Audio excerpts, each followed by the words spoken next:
بسم الله الرحمن الرحيم السلام عليكم ورحمة الله وبركاته كنتوا عنو وناكسن ميل كاستو جوجتان سو دhowaada daawadayaasheeda qiimaha iyo qadarinta mudanow waxaan idin wadaagayaa xogihii ugu dambeeyay xaalka dalka Soomaaliya garguurto ciidankii xoogga dalka Soomaaliya raba mar labaad inuu baabi'iyo sifaha uu ku baabi'inayo iyo waxa uu damacsan yahay way idin soo bandhigayaa sidoo kale waxaan idin soo bandhigayaa hees yar oo ah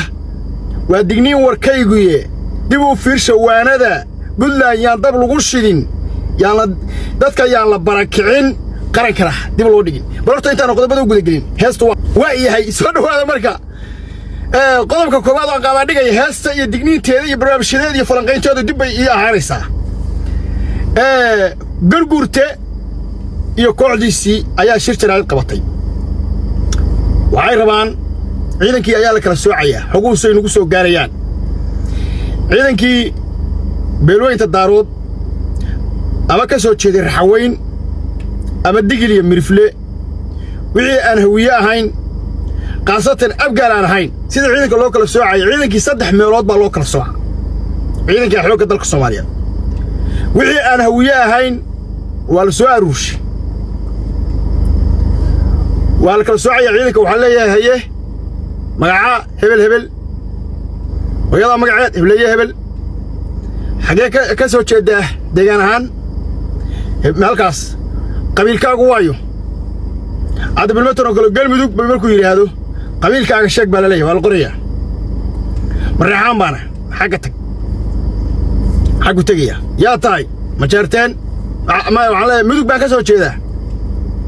مدوك كسو جيدا قبيل كاغو وايو ما جرتين حقتك قبيل كاغو وايو رير هبل قبيل كاغو وايو رير هبل حقيق دبا او دبا هانيدا هيا مر الله علي مركي wax allaala iyo wixii daarood sheegtay waxa loo soo kaxeeyay furmaha waxa laga soo kaxeeyay madaxtooyadii waxa laga soo kaxeeyay muqdisho waxa laga soo kaxeeyay in allaala iyo intii ay joogeen oo ay deganaayeen oo ay fariisimo waxa la dagaal baa la galayaa dagaal baa la qaadayaa ciidankii xoogga dalka Soomaaliyeed wax allaala iyo wixii hawiye ku abtirsaday moogi intii kale dagaalka ay sheegayaan baa la gelinayaa in la baabi'iyaan raba Soomaaliya ogaada xogta sarhela waa xog dhab oo xaqiiq ah garguurte ayaa arrinka ka shaqeeyay wuxuu rabaa doorasho la diyaarinayaa iyo gudiyaal la qabanayaa iyo balaq iyo beel caan ba saan sameeynayay waxaas oo dhan fatara ka dhaawi xogta dhabta ay siinaya maanta xogta dhabta ugu dambeysay ciidankii kala socda la sameeyay ciidanka la leeyahay waa dagaalamaysan bal fiirsh ciid qof kasto askari ka maqnaa oo ku tirinaya halka inuu jiro wacsaak hal qof oo xamar kama joogo kulli banaanka la soo keena banaanka la geey inta kalena hadda lagu wadaa si hadhow hadii waxa uu rabaa hadhow garguurte ciidan asagoo ku abtirsada ma ogi ciidan kale muqdisho inaysan ka dhaqaaqin sida loo kala soocayo waa saddex qaybood laba qaybood waa israacday daarood iyo Soomaalida inteedii kale wixii aan hawiye ahayn banaanka loo soo baxshay wixii hawiyaha gudaha lagu kala shaandheeyay in allaalay intii xafiisyada ahayd in allaalay intii istiraatiijiyada ahayd muqdisho waxa uu awgeeyay ciidan abgaal ah oo asaga waliba ku hayb ah hoos raaskiisa halka waa muhiim saraakiisha ciidanka hadii sargaalku oo aha sargaal ku qoran gudaha oo uu noqon waayo hawiye ama abgaal darajadiisa waxa la leeyahay waxaad galaysaa meesha la yiraahdo masagawaay iyo galcad iyo aadan yabaal iyo halkaas aad tagaysaa dagaal baa la galayaa arteen fiqi waraabe wasiirka gaashaandhiga tahay kaabi wax allaala iyo wax daarood ah dhaafsi muqdisho ay dhaafsi banaanka iga gee raaweynta iyo waxaasna ayagana halka ku shabeellaha hoose iyo shabeellaha dhexe saa u kala yaabi halka ku baabeenbi diya dambaska halka ku noqday amarka uu qaatay way caloosho shaqayste wixii abar gidir ah oo hawiyaha dhexdooda ah wuxuu sameeyay meelihii ciidamada laga soo saaray oo ay joogan ciidamadu bugay waa garguurti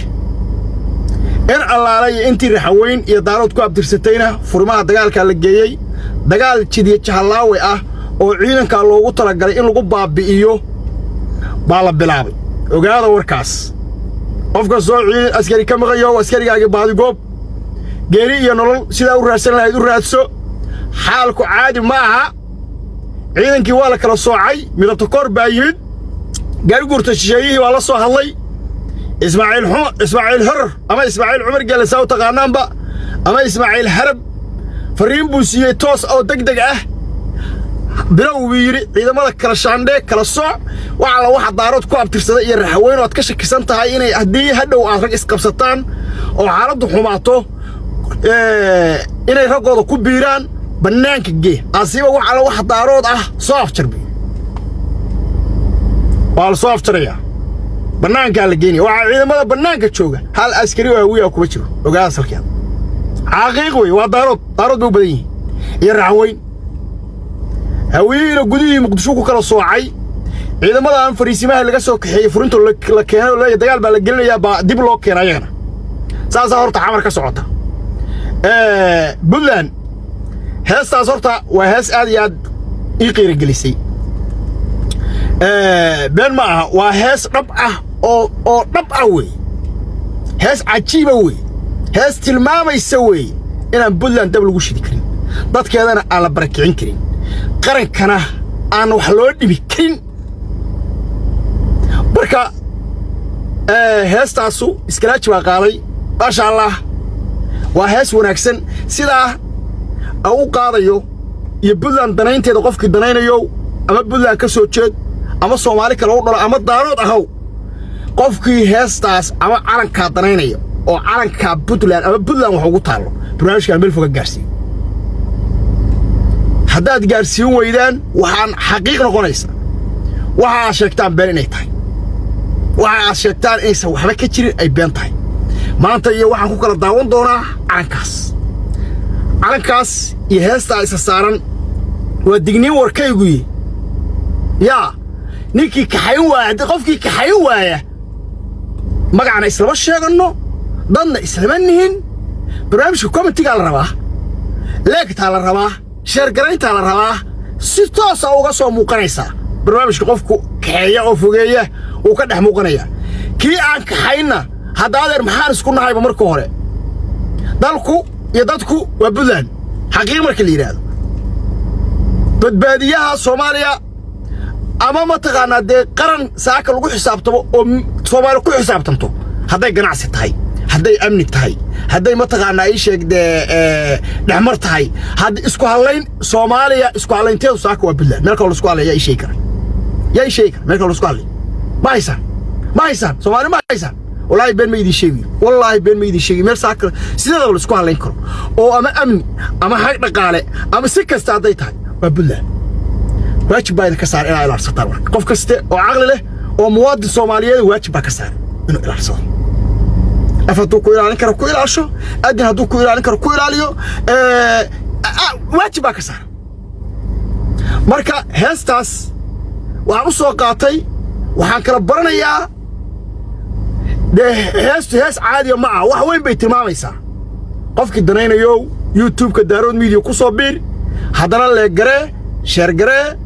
سبسكرايب كسار هادو سبسكرايب كو هين هادو سبسكرايب كو ياين فوغي انت ايا كوسو كوبيا انت نديب كل مدونا ان شاء الله هدي لهينمو سيدا ينبدليو